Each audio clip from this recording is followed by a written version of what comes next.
جمهور برشلونة ما حدا فيكم ينام يا جماعة. يمكن هاي أهم ليلة لنادي برشلونة في سوق الانتقالات كامل. نيكو ويليامز اعتبروه لاعب لنادي برشلونة. قسما بالله الأمور شكلها قاعدة بتحدث. من فابريزو رومانيو عم بيأكد إنه الكرة بملعب نادي برشلونة للتعاقد مع نيكو ويليامز. ورافينيا لاعب نادي برشلونة قام بمتابعة نيكو ويليامز قبل دقائق قليلة عبر الانستغرام.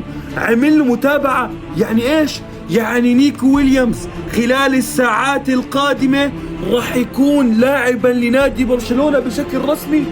يخرب بيت ام الجنون. على الشمال نيكو ويليامز، على اليمين لامين يامال، ورأس الحربة راح يكون رافينيا، واللي وراه مش عارف مين، توريس. يخرب بيت هجوم برشلونة قسما بالله راح يكون هجوم كاسح. جماهير برشلونة ممكن بالساعات القادمة يتم حسم صفقة نيكو ويليامز.